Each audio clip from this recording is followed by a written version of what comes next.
राधे कृष्ण राधे कृष्ण। शिवजी द्वारा पार्वती जी से पुण्यक व्रत की सामग्री, विधि तथा फल का वर्णन।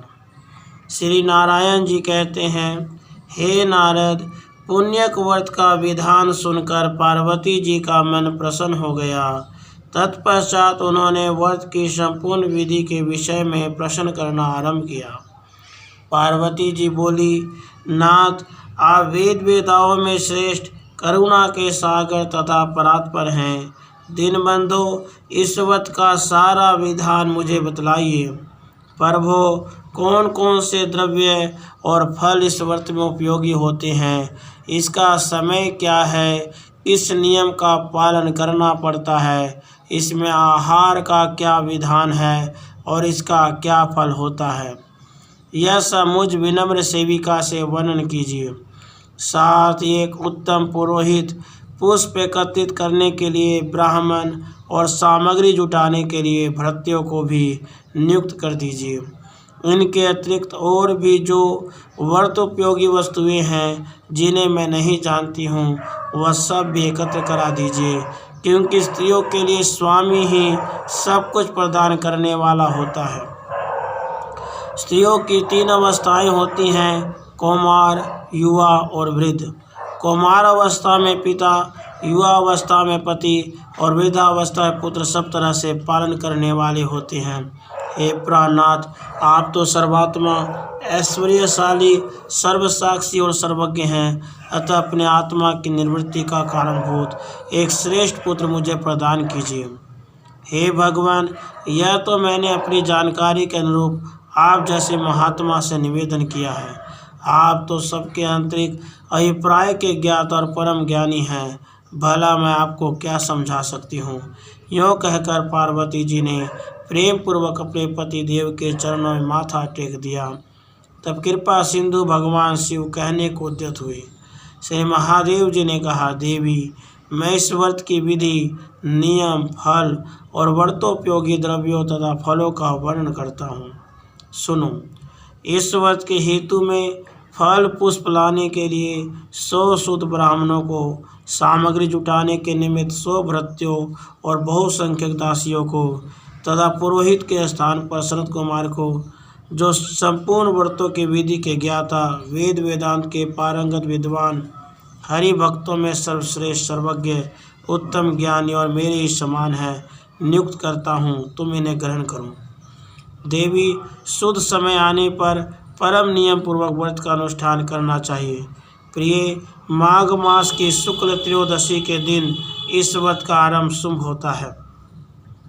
उत्तम व्रती को चाहिए कि वह व्रतारंभ के पूर्व दिन उपवास करे और शरीर को अत्यंत निर्मल करके यत्नपूर्वक वस्त्र को धोकर स्वच्छ कर ले।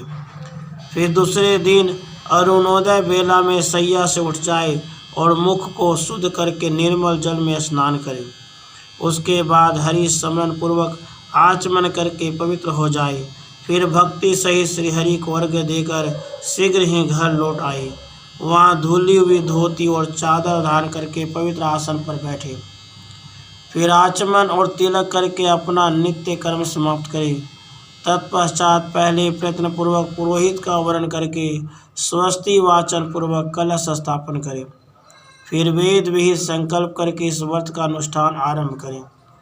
उसके बाद सौंदर्य, नेत्र दीप्ति, विविध अंगों के सौंदर्य, पति सौभाग्य आदि के लिए विभिन्न वस्तुओं के संख्या सहित समर्पण करने की बात कहकर शंकर जी पुनः बोले, देवी, पुत्र प्राप्ति के लिए कुष्मांड, नारियल, जंबीर तथा श्रीफल, इन फलों को श्रीहरि के अर्पण करना चाहिए। असंख्य जन्म पर्यंत स्वामी के धन की वृद्धि के निमित्त यत्न पूर्वक श्री कृष्ण को 1 लाख रत्नेंद्र सार समर्पित करना चाहिए। व्रती को चाहिए कि व्रत काल में संपत्ति की वृद्धि के हेतु झांझ, मजीरा आदि नाना प्रकार के उत्तम बाजे बजाकर श्रीहरि को सुनावे। स्वामी की भोग वृद्धि के लिए भक्ति पूर्वक श्रीहरि को मनोहर खीर और शक्कर युक्त घी तथा पूड़ी का भोग प्रदान करें। हरि भक्ति की विशेष उन्नति के लिए स्वेच्छानुसार सुगंधित पुष्पों की 1,00,000 माला जो टूटी हुई न हो भक्ति पूर्वक श्रीहरि को अर्पित करनी चाहिए। दुर्गे श्री कृष्ण की प्रसन्नता प्राप्ति के हेतु नाना प्रकार के स्वादिष्ट एवं मधुर नैवेद्यों का भोग लगाना चाहिए। सुवर्ती इस व्रत में श्री कृष्ण जी को प्रसन्न करने के लिए भक्ति सहित तुलसी दल से संयुक्त अनेक प्रकार के पुष्प निवेदन करना चाहिए। व्रती को चाहिए कि वह व्रत काल में जन्म जन्मांतर में अपने धन्य धान्य की समृद्धि के लिए प्रतिदिन 1,000 ब्राह्मण को भोजन करावे। देवी प्रतिदिन पूजन काल में पुष्पों से भरी हुई 100 अंजलियां समर्पित करे तथा भक्ति की वृद्धि के लिए 100 बार प्रणाम करना चाहिए। सुवर्ती व्रत काल में 6 मास तक हविष्यान, 5 मास तक फलाहार और 1 पक्ष तक हवि का भाजन करें तथा 1 पक्ष तक केवल जल पीकर रहना चाहिए। अग्निदेव के लिए 100 अखंड रत्न दीपों का दान करना चाहिए। रात्रि में कुशासन बिछाकर नित्य जागरण करना उत्तम है। व्रती को चाहिए कि व्रत की शुद्धि के लिए स्मरण, कीर्तन, केली, प्रेक्षण, गुह्य भाषण, संकल्प, अध्यवसाय तथा क्रिया निष्पत्ति इन अष्टविध मैथुनों का परित्याग कर दें।